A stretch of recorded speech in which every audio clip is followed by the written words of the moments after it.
Have you ever heard of someone never dying, just vanishing one day, walking off the face of the earth and straight into heaven? I'm not talking about a fairy tale or a myth. I'm talking about something real, something ancient, something divine. Imagine living such a life that you're so close to God, He doesn't even wait for your time to come. He just takes you. No sickness, no suffering, no grave, just gone. That's the mystery of Enoch.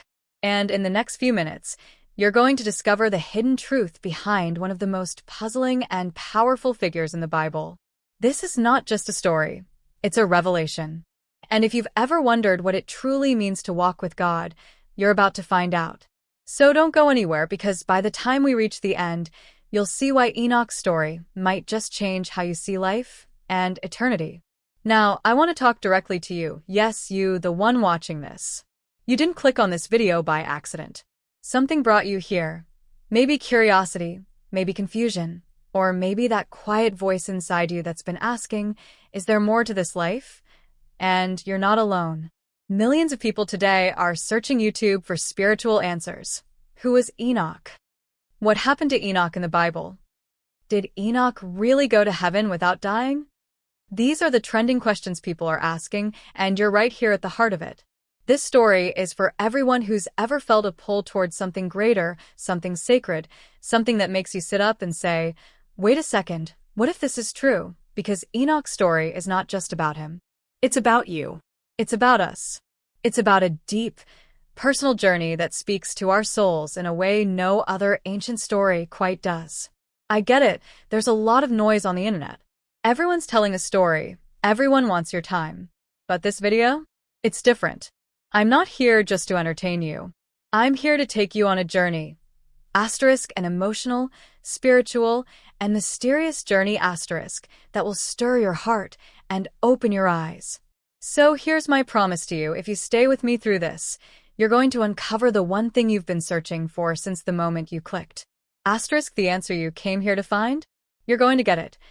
Asterisk, I'll guide you through every moment, every shadow of Enoch's life, every word that Scripture has carefully preserved for thousands of years. But I'll also reveal what's between the lines, what it means for your life today, and why Enoch's story matters now more than ever. Before we go deeper, I want you to do something with me. Take a deep breath. Seriously, just pause and breathe. Because we're not rushing through this like another short-form clip. We're here to feel this story, to experience it, to let it speak to the quiet places in our hearts. We're creating space for something powerful here. Think of it like stepping into a sacred conversation, a timeless moment where heaven and earth meet. And at the center of it, walking with God Himself, is a man named Enoch. Just a man. But not an ordinary one. So, who was Enoch? Well, let me set the stage. Picture the early world.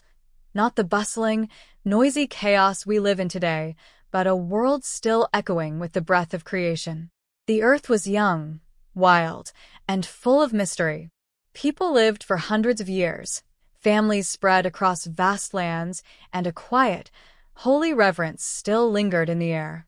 Enoch was born in this ancient world, seventh from Adam, a man of mystery tucked deep within the book of Genesis. He wasn't a warrior. He wasn't a king. He didn't part the sea or call down fire from heaven. But what he did was something even rarer. The Bible says he walked with God. Let that sink in. Not served, not feared, not followed from afar. He walked with God. Every day, step by step, like a child with a father, like a friend beside a friend.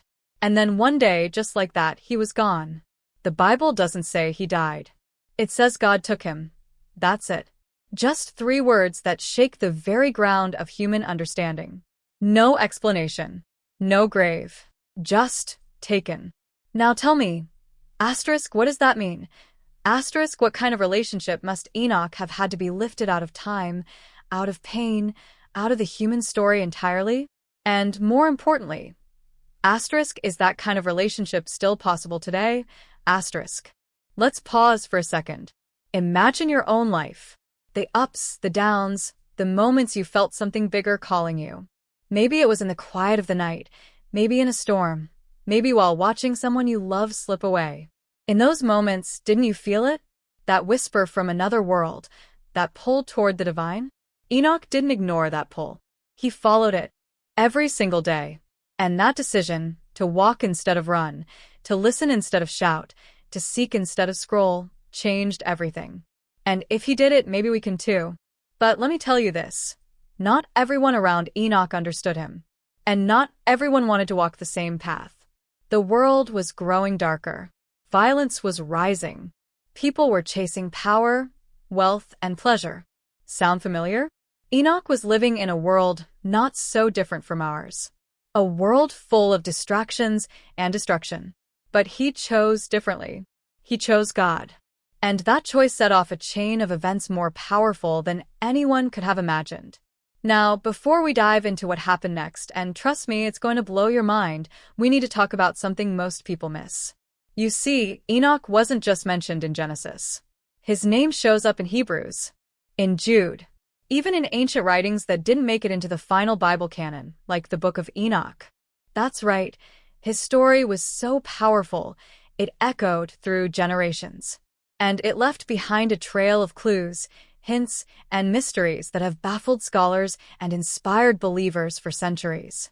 But here's the catch. None of those texts ever fully explain how Enoch walked so closely with God, or why God took him. And that's where our journey gets interesting. Because I believe the answer isn't just in the text, it's in the spirit of the story. In the relationship, in the surrender, and in the courage to live a life that doesn't follow the crowd, but follows the call. You've made it this far, and that tells me something powerful about you. You're searching. You're hungry for truth, not fluff. You want something real, something holy, something that breaks through the noise of this world and speaks to your soul. And friend, that's exactly what the story offers. But I have to warn you, once you go deeper into Enoch's world, you can't unsee what's revealed. You'll begin to feel that same call he felt. You'll begin to wonder, what if I could walk with God like that? And that question might just change your life forever. But here's the twist that no one sees coming, the part of the story that most skip right over. Enoch didn't just walk with God and vanish. Before he left behind a message, a prophecy, a warning about the end of days. That's right, Enoch saw into the future. He saw the judgment to come, and he didn't stay silent. He spoke. He stood. He warned. And what he said is more relevant today than ever before. Because we are living in the days he foresaw. The days when walking with God is no longer just a nice idea. It's a lifeline. So let me ask you, are you ready, to find out what Enoch saw? What he knew? What he left behind for you? Because everything changes from here. You've heard the whispers. You've felt the pull. You've wondered why Enoch's name keeps showing up in videos, in sermons, in Bible studies trending across YouTube right now. It's not random. It's not hype. It's heaven speaking. And the next chapter of this journey is going to take us into the heart of it all. But to get there, you'll need to take the next step with me. Just like Enoch did. And right when we uncover what Enoch saw in his final days, what message he gave before he disappeared forever, that's where the mystery really begins. In the ancient world, long before Moses ever stepped onto Mount Sinai, before David ever picked up his sling, before the floodwaters swallowed the earth, there lived a man named Enoch. He wasn't born into a throne, nor did he come from a line of warriors or priests. His story is tucked quietly into the genealogy in Genesis, like a whisper hidden in plain sight. Yet what's fascinating is how often great mysteries are hidden in the quiet places. When we read the Bible, it's easy to skip over the list of names, the generations that came and went, but then you see it. A pause. A disruption in the rhythm. Enoch walked with God. Then he was no more, because God took him. That single sentence is unlike anything else in the entire genealogy. Everyone else lived, bore children, and died. But not Enoch. He breaks the pattern. He interrupts the system. He becomes a question mark in a world full of periods.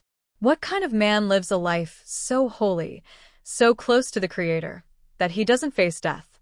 That's what scholars, pastors, and spiritual seekers are asking right now across countless trending sermons and faith-based YouTube channels.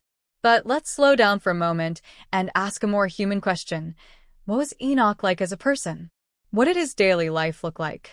Did he have friends, enemies, fears? Because behind the divine mystery, there was a man. And understanding that man brings us closer to understanding what truly happened. Enoch lived during a time when society was rapidly shifting. His great-grandfather was Adam, the very first man. That means Enoch was only a few generations removed from the Garden of Eden itself. Think about that. The stories of the fall, the voice of God walking in the cool of the day, the flaming sword guarding the entrance to Eden, all of these were not ancient legends to him. They were family history. He would have grown up hearing the first-hand accounts of what was lost and what it cost humanity. And it's likely those stories shaped him. While others moved on, built cities, chased earthly gain, and forgot the sacred path, Enoch chose something different. He lived quietly but intentionally. He sought intimacy with God in a world that was slowly losing its way. That choice didn't make him popular. It made him a target. You see, there's an unspoken conflict in Enoch's story, a tension that builds under the surface. He was a righteous man in an increasingly wicked world. Even in those early days, violence was growing. People were becoming proud, arrogant, obsessed with their own desires. The ancient book of Jude tells us that Enoch prophesied about judgment, about a coming reckoning for the ungodly. That's not something you do if you're trying to win popularity. That's something you do when you've been called. And maybe that's what set the stage for what happened to him. Maybe Enoch didn't just walk with God in peace. Maybe he walked in opposition to a system that was collapsing into moral decay. And when you stand for something sacred in a world that's turned profane, you often find yourself surrounded by enemies you didn't even know you had. But here's where things start to get strange. There are fragments of ancient texts, pieces of the book of Enoch and other lost writings, that paint a more layered picture. They speak of Enoch being shown visions of heaven, of angels who rebelled, of secrets sealed away from the world.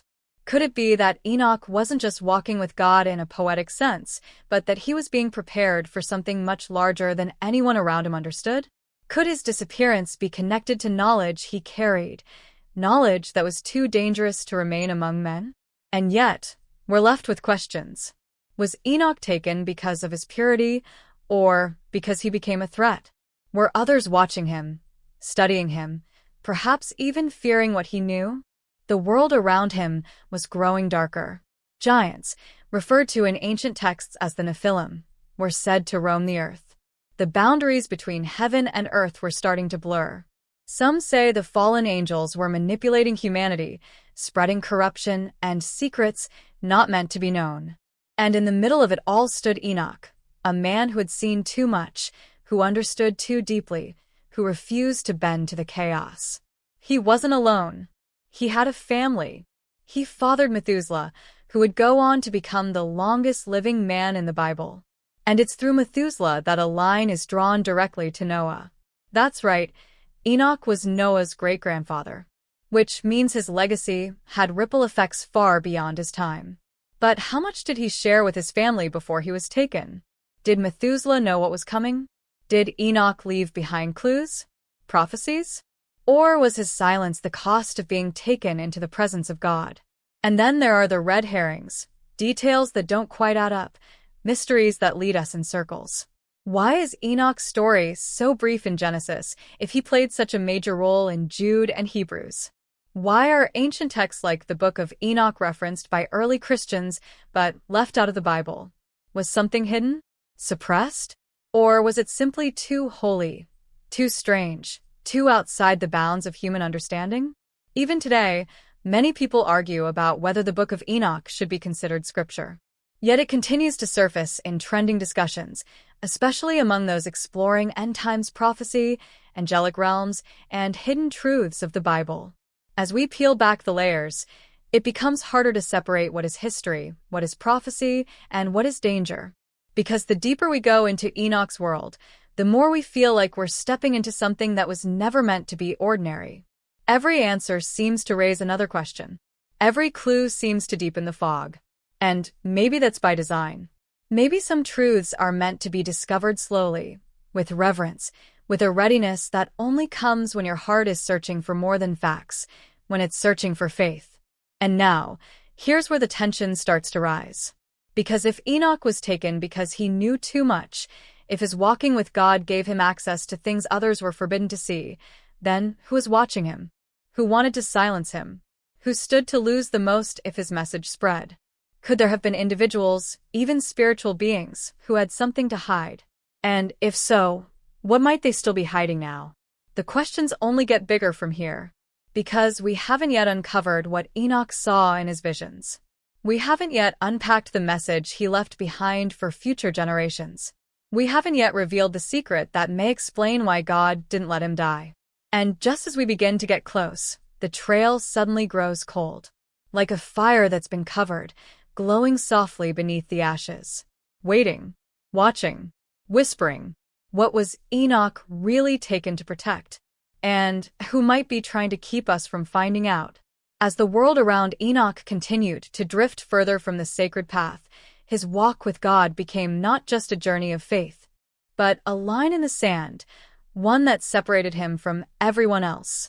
Each day, he moved further into divine insight, deeper into the mysteries of the heavens, while the rest of humanity turned toward corruption, pride, and pleasure. It wasn't just that he walked with God, it was that he walked away from everything that held others back. But that kind of separation comes with a cost. Enoch wasn't just admired by the few who recognized his wisdom, he was feared, questioned, and eventually watched. One of the greatest misconceptions about Enoch's story is that it was all peace and serenity, a quiet stroll into glory. But that's not how real-world mysteries unfold, and certainly not how divine secrets are kept.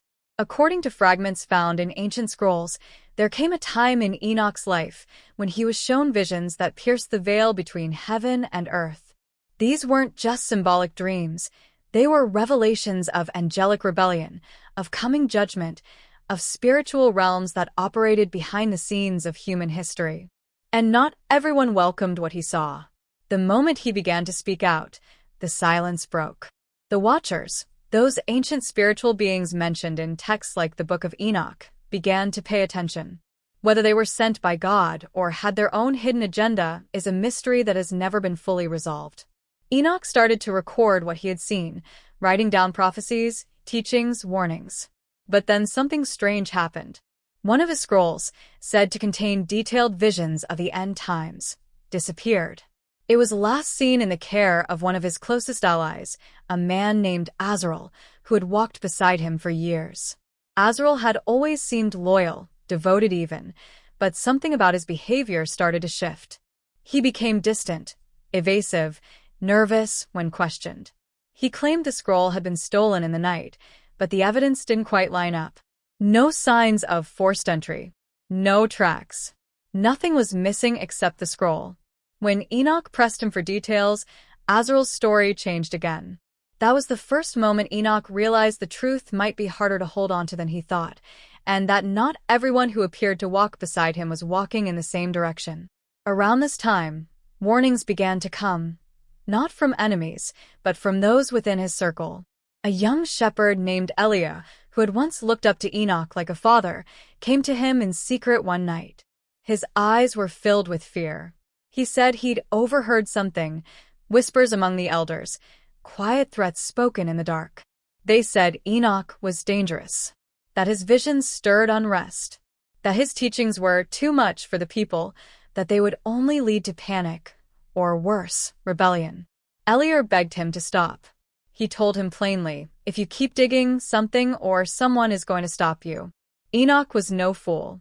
He knew that the truth, once revealed, could either set people free or invite their destruction.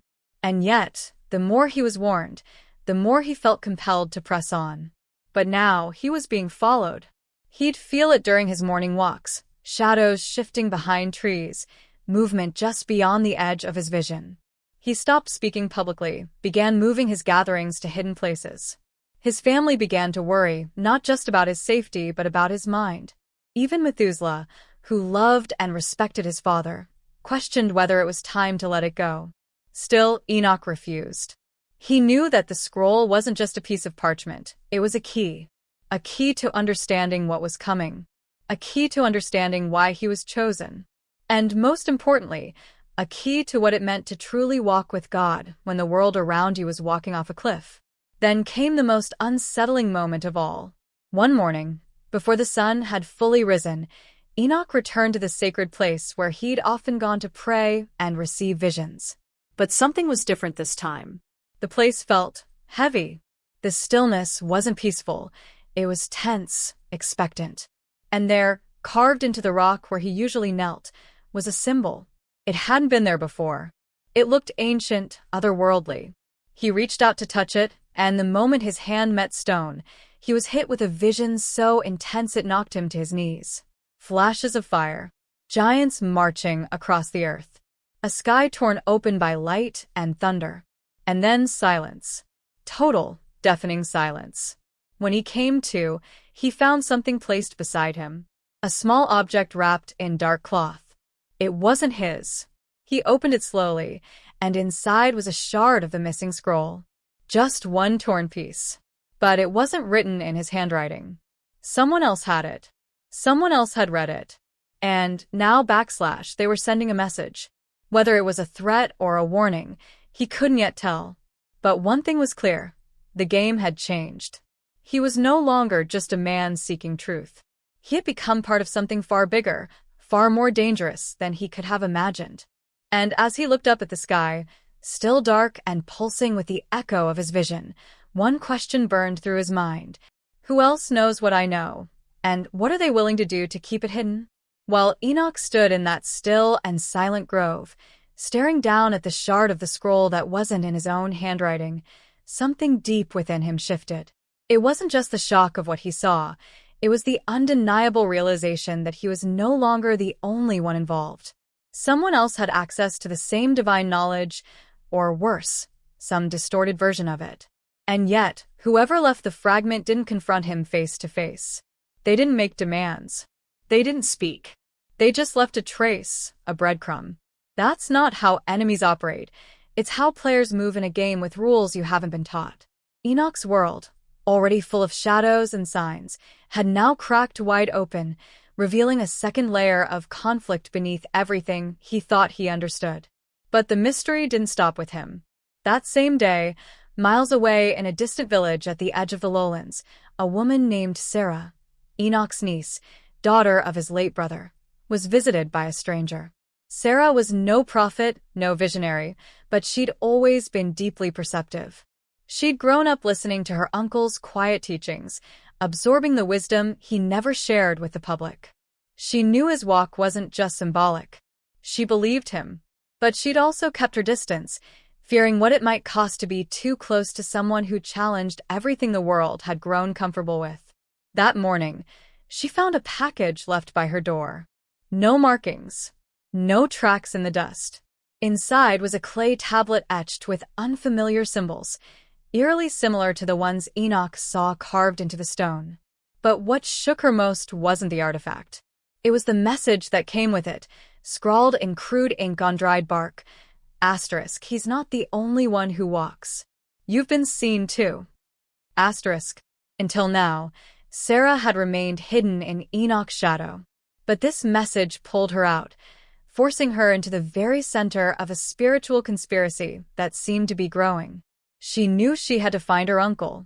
And yet, just as she began her journey, she was intercepted by a man who called himself Dathan, a traveler who claimed to be a seeker of truth, a former scribe turned follower. He told Sarah he'd been tracking similar symbols for years, that they weren't new, and that they didn't come from Enoch's visions alone. According to Dathan, these symbols had appeared across ancient lands, tied to the Watchers, to fallen angels, and to those who dared to expose forbidden knowledge. He said Enoch wasn't the first to walk this path, and he might not be the last. But there was something off about him. His stories were just detailed enough to be credible, but vague in all the wrong places. He seemed to know things he shouldn't have been able to guess, even about Enoch's private teachings. Sarah didn't trust him, but she needed answers. She agreed to let him travel with her, at least for now. Meanwhile, Enoch was trying to track down Azrael, the man who had once been his closest companion, the same man who had claimed the original scroll was stolen. But Azrael had vanished without a trace. Not only was he gone from the village, but no one had seen him in weeks. His home was left abandoned. No belongings, no livestock, not even signs of a hasty departure. Just an eerie, unnatural quiet. Enoch searched the perimeter and eventually found something buried beneath a pile of stones near the tree line, a second object wrapped in cloth. But this one didn't contain a scroll. It held a carved pendant shaped like an eye. Not just any eye, but one stylized to resemble something ancient, watching, unblinking. It was the same eye that had appeared in one of Enoch's earlier visions, an emblem tied to a being he had never spoken of aloud, one who stood at the gates of the heavenly realms, guarding secrets mankind was never meant to unlock. Now he knew something wasn't just watching him, it was marking him. And perhaps Azrael had been taken, not out of fear, but because he'd passed a line that shouldn't have been crossed. Or worse, maybe he had joined them. Maybe the betrayal hadn't ended with a lie about the missing scroll. Maybe it was still unfolding just out of view. Back on the road, Sarah's journey with Dathan grew stranger by the day. He would lead her into places she'd never heard of, caves where symbols were carved into the walls, ruins where the ground itself seemed to hum with energy, and pools of water that reflected not their faces, but something else entirely. And with each stop, Sarah grew more suspicious. Dathan's knowledge seemed less like discovery and more like remembrance. As if he wasn't just exploring, but returning. She confronted him one night by the fire, asking directly who he really was. Dathan stared into the flames and replied, "There are many who walk with God, but not all walk toward him." She didn't sleep that night. The wind seemed colder, the fire less warm, and the path forward increasingly blurred. Everything was becoming harder to believe, harder to trust. And the deeper she went, the clearer it became that she wasn't following Enoch's footsteps. She was being pulled into his battle. What neither Enoch nor Sarah realized was that something had been set into motion long ago, something ancient, intentional, and still unfinished. The symbols weren't just messages. They were markers, coordinates, warnings, or invitations. And then, as Sarah reached the final ridge before the place Enoch was hiding, a figure appeared under the moonlight, cloaked, silent, and holding something in their hands. It wasn't Dathan. It wasn't Azrael. It was someone she had believed to be dead. Someone whose return would upend everything she thought she knew. But before she could speak, the figure lifted their hand and whispered just 3 words. Asterisk, he was chosen. Asterisk. And then vanished into the trees. The night following the figure's sudden appearance brought with it a silence so unnerving that even the wind seemed to hold its breath. Sarah stood frozen for what felt like hours, her eyes locked on the space where the stranger had vanished into the forest, her heart pounding beneath layers of disbelief. That face, it couldn't have been real. It belonged to someone she had mourned years ago, someone whose grave she had wept beside. But the voice, the posture, even the way the figure had held that object, it was all too precise, too purposeful to be coincidence. She was no longer on a journey of discovery. She had been marked, and now, just like Enoch, she was being drawn into something darker, older, and far more dangerous than anything she had imagined. And suddenly, the questions she had been asking felt naive, as if she'd only been scratching the surface of a truth that didn't want to be known. Meanwhile, Enoch had returned to his refuge, a cave nestled deep in the cliffs beyond the river, a place only he and Azrael had ever known about. But that night, as he approached the entrance, he saw something that made his stomach drop. The stone markers he'd used to cover his tracks had been disturbed, not by animals or weather, but by someone who knew exactly what they were looking for. He cautiously stepped inside, feeling his way through the dim passage, every muscle in his body tensed. When he reached the chamber where he had kept his sacred writings, he found the space ransacked. Scrolls had been unrolled and left in disarray, some soaked from a slow drip of water that had begun seeping through the cave's roof. But what caught his attention most was the crude drawing smeared onto the stone wall in ash, an open hand with an eye drawn into the center. The same eye he had seen on the pendant.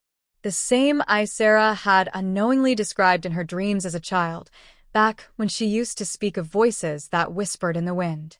It was a symbol of watching, of judgment, and of something that was no longer distant, but present.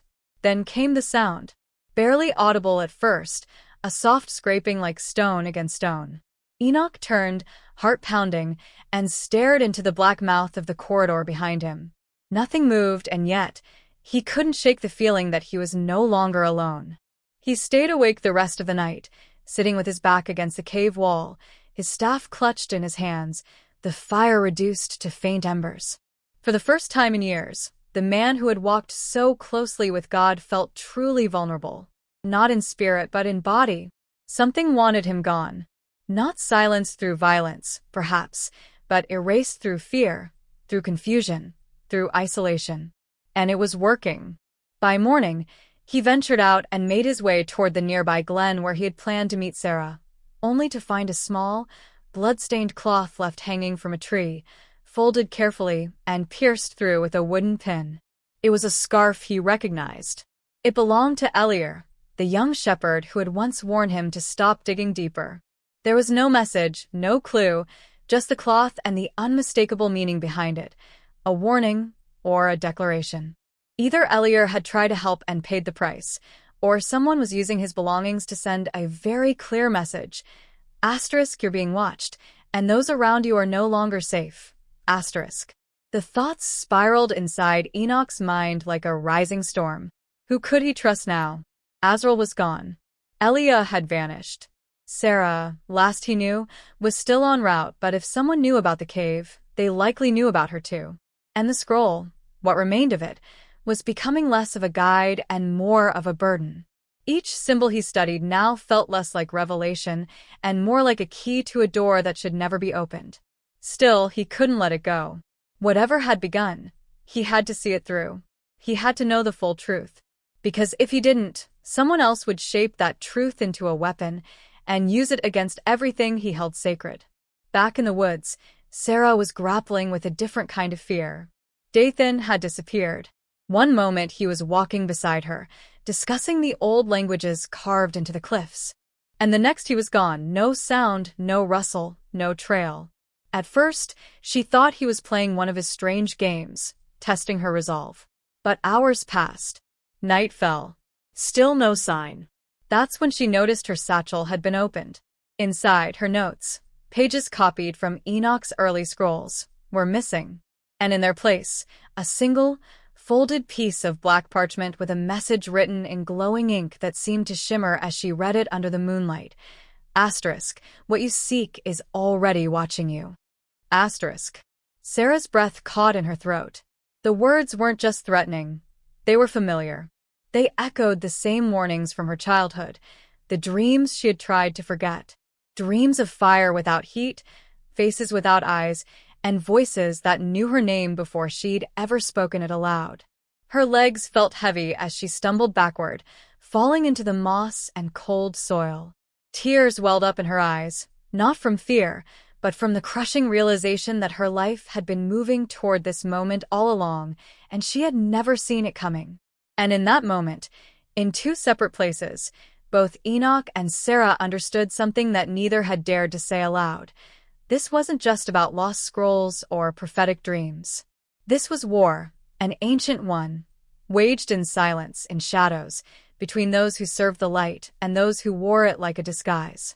And somewhere in between stood them both, drawn into a battle they never volunteered for, bound by blood, vision, and a truth that seemed to slip further away with every step they took. But then, as dawn began to bleed through the sky, Enoch felt the earth tremble beneath his feet, just slightly, like a low pulse or a distant drum. He looked to the east, toward the mountains where the veil between heaven and earth was said to be thinnest, and there he saw it, briefly, a structure that shouldn't exist. A tower of light, impossibly tall, flickering in and out of existence like a mirage. It lasted no more than a heartbeat, but he knew it was real. It was a sign. Something was coming, and it was no longer waiting in the shadows. The light tower that Enoch saw on the horizon haunted him for days. It wasn't just a vision, it had structure, geometry so precise it couldn't have been natural. He tried to convince himself it was another layer of the mystery unfolding, some divine sign marking his next step. But deep down, he knew it was more than that. It wasn't from God, not directly. It felt artificial, manufactured, like a copy of something sacred but corrupted. As he made his way toward the mountains, following the path he believed would lead him to the source, he began noticing small changes in his surroundings. Birds had fallen silent. Trees bent strangely toward the east, as though drawn to something. And the closer he got, the more he sensed time itself becoming warped. Days felt longer, the air denser, and memories began bleeding together, blurring lines between past, present, and something else entirely. Meanwhile, Sarah had finally arrived at the edge of the valley where she expected to find Enoch, but instead of seeing him, she found a small, carved altar surrounded by scattered stones. On the altar lay something that didn't make sense, her own childhood locket, the one she'd lost when she was 8 years old, long before she even knew who Enoch truly was. It was sealed shut, but as she pried it open with shaking fingers, she discovered a tiny folded parchment inside. What she read turned her blood cold. The writing, unmistakably Enoch's, had a date, one that marked the very day she was born. The message said, "She carries the second mark. Keep her hidden. Protect the truth." Her hands trembled as she tried to process the impossible. If this was real, then Enoch had known about her role in this all along. Worse, he'd kept secrets. Maybe everything he'd told her was part of a larger plan she'd never been allowed to understand. Just as that weight settled on her chest, the forest around her erupted in a symphony of whispers, low, guttural sounds, as if the trees themselves had mouths. In the distance, a voice called her name. Not a stranger's voice, but Dathan's. She hadn't seen him since the night he vanished with her notes. Against her better judgment, she followed the sound. He stood in the clearing ahead, looking different somehow, his clothes worn, eyes wild with something that looked like fear but felt deeper, like regret. He didn't move toward her. Instead, he simply said, "He's not who you think he is. He never was." And before she could ask what he meant, he tossed something at her feet, a small, wrapped bundle soaked in dried blood. When she opened it, her breath caught. It was a portion of Enoch's original scroll, the section he'd claimed had been stolen by his enemies. But now, with the markings exposed in daylight, she saw something no one had noticed before.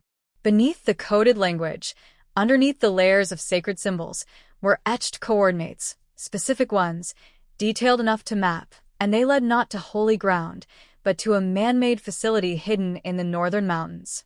A place known only by whispers in underground circles. Sarah remembered the name from stories told in fear. The Chamber of the Watchers, a place not of divine origin, but a stronghold built by those who believed they could harness the divine for their own ends.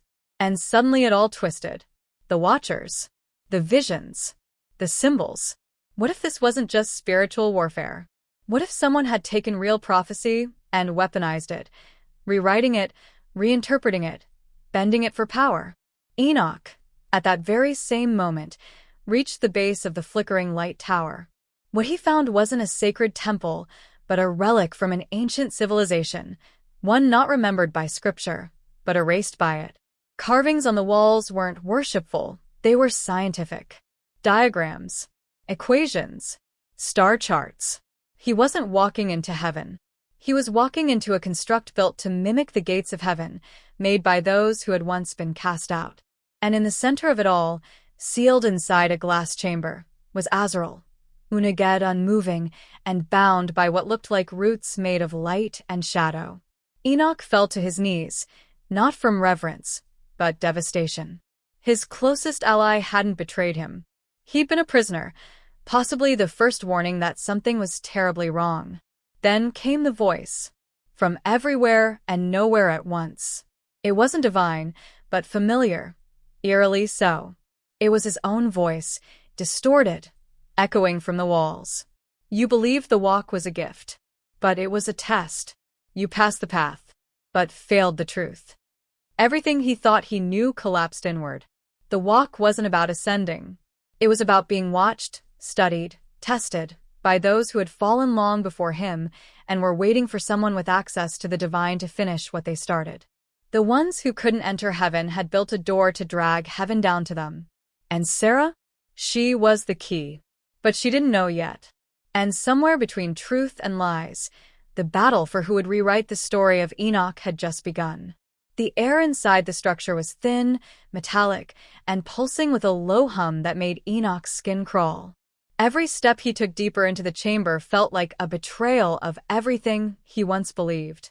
The carvings on the walls no longer held the mystery of divine language.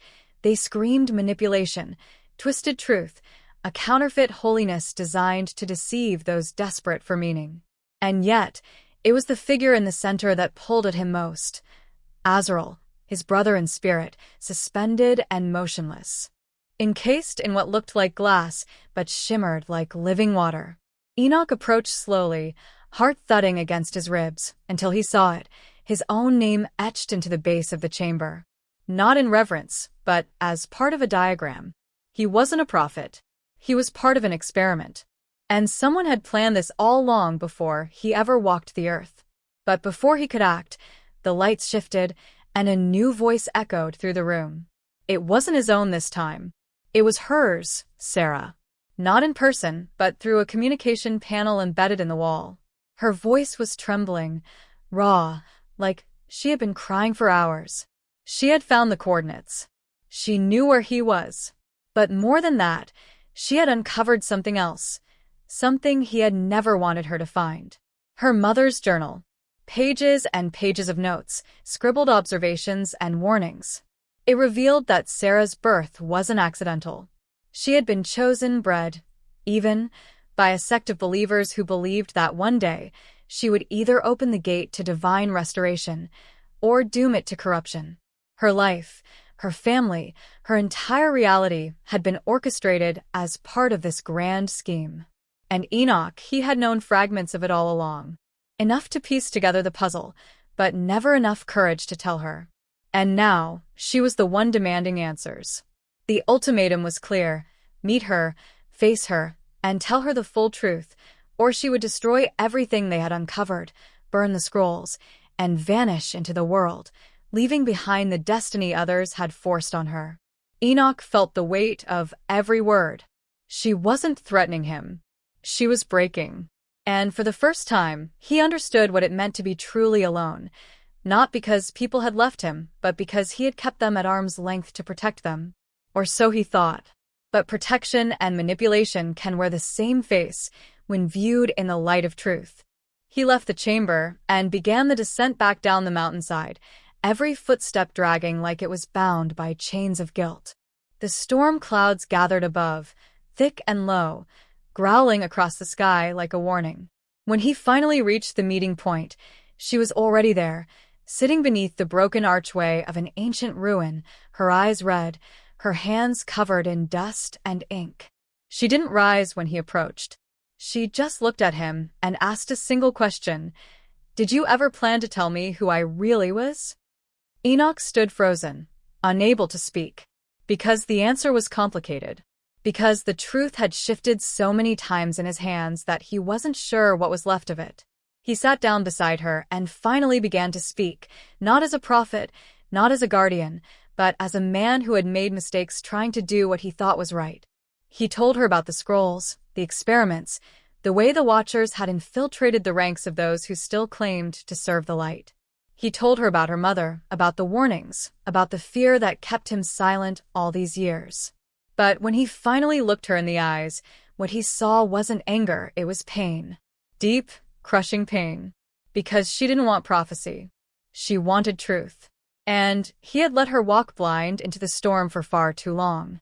Then, in the silence between them, a figure appeared on the edge of the forest. Dathan. But not as he had been before. His clothes were torn, his eyes hollow, his skin marked with strange symbols that pulsed faintly in the dim light. He didn't speak. He just raised a device in his hand, something mechanical, foreign, humming with energy. And then he said, "The gate opens tonight. We have one shot to stop it. But it comes at a price." He looked at Enoch, then at Sarah, and his expression was grim. "Only one of you can enter." The words dropped like stones. One of them had to walk through the gate and face what lay on the other side. One would go forward. The other would stay behind to close it, for good. There was no guarantee of survival. No assurance of what lay beyond. But the choice had to be made now, before the Watchers completed their final alignment and the tower became permanent. Enoch looked at Sarah, torn. She was the key, yes, but she was also unprepared, untrained, unprotected. He was ready to die. He had lived long, seen much, and his heart had long since made peace with the cost of walking with God. But Sarah had just found her truth. She had just begun to write her own story. Was it right to ask her to give that up? But then Sarah stood up. She didn't wait. She looked Enoch in the eyes and said, "You made your walk. Now it's time I make mine." And with that, she stepped toward the gate, toward the light, toward the choice that would change everything. But just as she crossed the threshold, a shadow moved behind her. And everything went black. The wind howled like a living thing as Sarah collapsed just beyond the threshold, her body jolted by some unseen force. Enoch rushed forward instinctively, but as he stepped across the ancient markings surrounding the gate, a barrier of energy surged up between them. It wasn't light. It wasn't fire. It was something colder, like memory turned into matter. And then it hit him. This gate wasn't just a portal to another realm. It was a filter. It could separate not just the worthy from the unworthy, but the informed from the ignorant. Only those whose blood carried the knowledge, real or engineered, could pass through. Sarah had made it in. Barely. And now, she was alone inside a machine that had been designed long before she was ever born. As Enoch turned back, breath ragged, he saw Dathan pacing like a man being hunted by his own mind. His eyes twitched, and his skin glistened with the residue of whatever symbols had branded him. "They lied to us," he said, barely above a whisper. "All of them. It wasn't just the Watchers. It was the Council, The sanctuary. the entire order. We were pawns in a prophecy rewritten centuries ago to justify a harvest." That word, harvest, made Enoch's stomach knot. He'd heard it once before, deep in the forbidden texts, hidden in the margins of a scroll so old no one dared quote it aloud. The harvest wasn't about salvation. It was about selection. Not of the righteous, but of the usable. Of those who could be bent to the will of something ancient, something cloaked in divine language, but entirely parasitic. And suddenly, all the scattered pieces began to click. The visions, the genetic markings, the gates. None of it had been about walking into heaven. It had always been about pulling something out of it and making room for it here. Dathan turned to Enoch, eyes wide with a manic gleam. "We were groomed to believe we were chosen. But really, we're just vessels. Hosts. This isn't ascension. It's invasion." Before Enoch could question him further, a sharp crack of thunder split the sky, but there was no lightning, just darkness flooding in like a tidal wave. From that blackness stepped someone neither of them expected. Malak. Once their mentor, their guide, the man who had led them into the inner sanctum of the sacred texts. His robes were gone, replaced by armor laced with circuitry and glyphs. His voice no longer trembled with wisdom. It vibrated with something far more calculated. "You were never meant to see the end," Malak said coldly. "Your role was to lead the girl to the gate. That's all. And now that you've done that, you're no longer necessary." Enoch's heart broke as the final betrayal settled in. Malak, his teacher, his friend, had been part of this since the beginning. He wasn't just complicit. He was orchestrating it. And judging. By the blackened markings spreading across Dathan's chest, he'd been experimenting on those closest to him, turning his students into maps, their bodies laced with coordinates and pathways leading back to this moment. Then, as if on cue, a flicker of blue light burst from the sky, and across the valley, other gates opened. Not one. Not two. But dozens. Some in ancient temples. some in back alleys, some beneath cities that had no idea what was coming. And through them stepped figures cloaked in robes of dark light, beings that looked almost human but moved like shadows wearing skin. They had been waiting, dormant, Silent. and now, with the final gate open, they were crossing over. The conspiracy wasn't just ancient, it was global. Institutions that once called themselves protectors of prophecy were nothing more than enablers of a controlled awakening. Governments, religious councils, even rebel factions had all unknowingly contributed to a network designed not to protect humanity, but to prepare it as ground for something far older to root itself in. Sarah, inside the gate, saw it too. The chamber around her pulsed as if alive, revealing not heaven but a control center, screens showing other chosen, just like her, all over the world. Children who had been marked since birth. Bloodlines traced through centuries. She wasn't unique. She was part of a pattern. A code written into humanity by forces that had been manipulating genetics, dreams, and faith for generations. As the realization hit her, she screamed, not out of fear, but rage. They had taken her mother, her life, her identity, and now they wanted to use her as the final key. But even in that moment of fury, she noticed something strange. One of the screens went dark, then another, and another. Something or someone was disrupting the sequence. Back outside, Enoch stared Malak down, refusing to flinch. "You used us," he said. "All this time, you let us believe we were working for God." Malak's expression didn't change. And wasn't that more comforting than the truth? Then, from the trees, a voice called out, hoarse, familiar, impossible. It was Azrael. Freed, burned, furious. And he was not alone. The sky cracked open like a wound above them, bleeding streaks of violet and silver as the last gate pulsed in rhythm with a heartbeat not of this world. The trees groaned under the weight of the pressure pushing through the dimensions, and the air tasted like electricity soaked in ash. Enoch stood motionless, surrounded by the chaos that had once been prophecy and now revealed itself as a calculated invasion masked in divine promises. Across from him stood Malak, cloaked in the synthetic armor of betrayal, unshaken by the unraveling of everything sacred.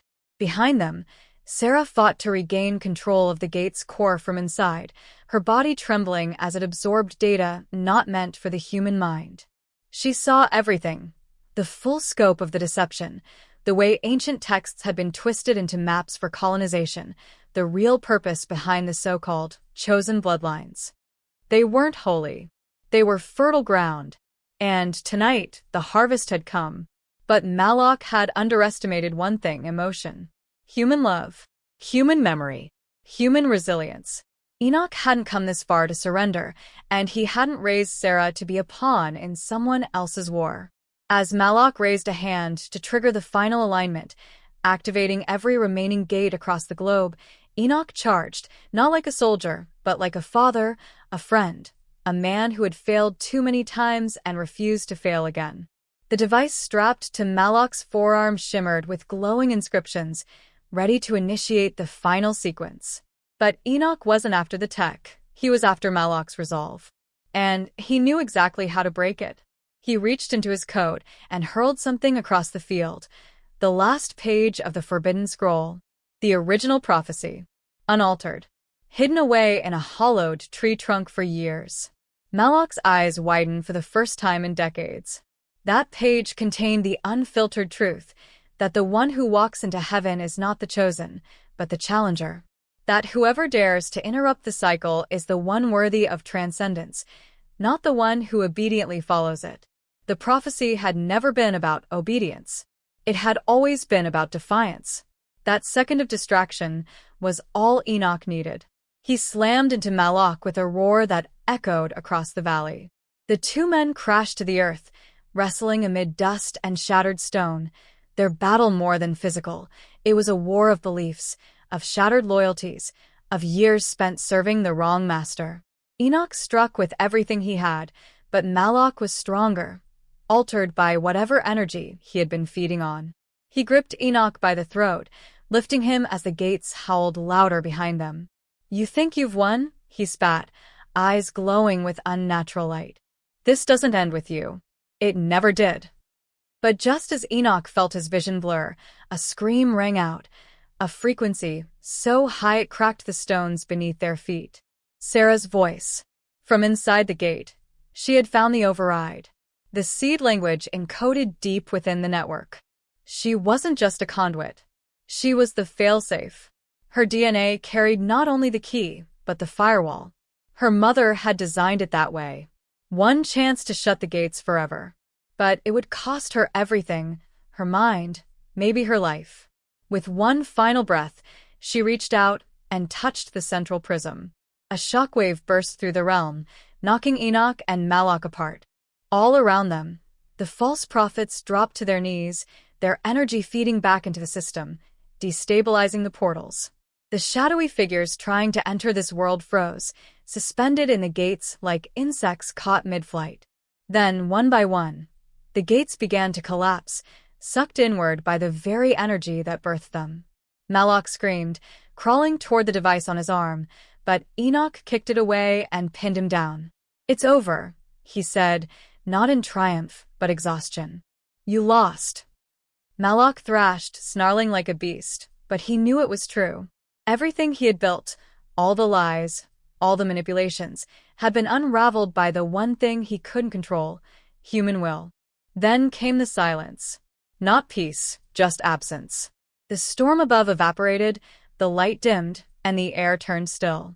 Enoch rushed to the gate, calling out for Sarah, but the inside was dark. She was gone. Or so he thought.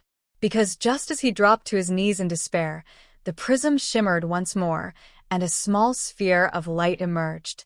Floating gently, pulsing softly. Inside it a recording. Sarah's voice, calm and clear. "If you're hearing this, I made it through. But not where you expected. I'm somewhere else. Maybe not heaven, maybe not even another world. But I see now. I see everything. They were afraid of us, not because we were weak, but because we could choose. I chose." Enoch wept silently, holding the sphere to his chest as the sun rose behind the ruins. The world had changed. The gates were closed. But the war between obedience and truth would never be over. And then, just as the screen began to fade, the image glitched. Only for a second. Behind Sarah's peaceful face, a new symbol flickered into view. Not one from the prophecies. Not one they had ever seen before. It pulsed once. Then again. Somewhere, something else had been watching. The valley, once a battleground of clashing realities and unraveling prophecies, had grown quiet. Not the kind of quiet that feels empty or forgotten, but the kind that settles after a storm. A stillness that holds memory in its breath. The ruins of the gate lay scattered like the bones of something ancient finally laid to rest, and with every passing hour, the world began to return to its rhythms. Birds returned to the trees. The sky cleared. And yet, in Enoch's heart, nothing felt the same. The people who had followed him, trusted him, some who had turned against him, were either lost to the fight or wandering now, questioning everything they had once believed was sacred. But Enoch stayed. Not because he was waiting for something, but because part of him couldn't leave this place. Not yet. Not with Sarah's voice still echoing in his mind. In the weeks that followed, news of strange storms, unexplained collapses, and failing power grids reached him from cities all over the world. Something had shifted. The gates may have closed, but the energy they unleashed had marked the Earth forever. There were rumors on trending YouTube videos about electromagnetic anomalies, sightings of symbols in the sky, and children speaking languages no one could recognize. Conspiracy channels lit up with keywords like portal collapse, hidden bloodlines, and Watcher awakening. But Enoch knew better than to chase every echo. He had lived it. And if there was one truth he'd learned, it was that some knowledge comes with a cost no one should pay twice. Still, he needed answers. He traveled to the last known sanctuary of the elders, only to find it deserted. The scrolls were gone, the artifacts either destroyed or hidden away. It was as if the world had quietly buried its past in the hope that forgetting would bring healing. But healing never came easy. He spent long nights by the remnants of the gate, replaying Sarah's final message over and over. Her words weren't just a farewell, they were a reminder. That choice was the only real power humanity had ever held. That obedience, even when wrapped in the language of destiny, was just another form of control. And that the only real walk into heaven was the one taken freely, even if it meant walking alone. Then, one morning, as the sun poured golden light through the broken pillars of the old sanctuary, something changed. The small sphere that had held Sarah's message began to flicker again. Not with words, not with sound, but with movement. A pulse. A heartbeat. At first, Enoch thought it was malfunctioning, but the pattern was unmistakable. It mirrored the energy signature of the gate, only smaller, more controlled, as if someone was testing something on the other side. He reached out, his fingers trembling as he touched it. For the briefest moment, he didn't feel alone. He felt her. Not as a memory, not as a ghost, but alive. Out there. Somewhere. The realization didn't bring peace. Not completely. But it gave him purpose again. He began recording his own messages, embedding them in encrypted frequencies and broadcasting them anonymously. Hoping she might hear. Hoping others like her might find them. Because if one gate had been part of a larger design, then there were others, hidden, dormant, or yet to be found. The harvest may have been stopped, but the seed of knowledge had already spread. And if history had taught him anything, it was that someone, somewhere, would try again. Years passed. And while the world moved on, building new cities, chasing new technologies, inventing new myths, there were those who remembered. Quiet communities began to form, not out of fear, but out of understanding.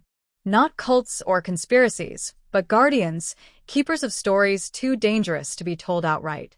They spoke in parables, painted in symbols, taught their children to question everything, even the sacred. Especially the sacred. And at the heart of this new movement was a simple idea, that truth isn't inherited, it's uncovered. And those who walk into mystery must be ready to walk out of it changed. Enoch, older now, his beard flecked with gray, continued to live near the ruins. People came to him, sometimes scholars, seekers, skeptics. He didn't offer them answers, only questions. He no longer claimed to be chosen or enlightened. He had walked through too much to believe in tidy endings. But he still looked to the sky every night, watching for that flicker of blue. For a sign that Sarah was still out there, watching too. Maybe even waiting. And though the world would never know the full story, he was content with that. Because some truths aren't meant to be broadcast, they're meant to be lived, one uncertain step at a time. But just before the screen fades to black, the camera lingers on a child, no more than 7, playing among the stones where the gate once stood. She hums a song no one taught her, traces symbols she's never seen. And as she turns to the horizon, her eyes flash, not with fear, but with memory, like someone who has been here before. And in that final breathless moment, the audience is left with one unshakable thought. Maybe the story isn't over. Maybe it never was.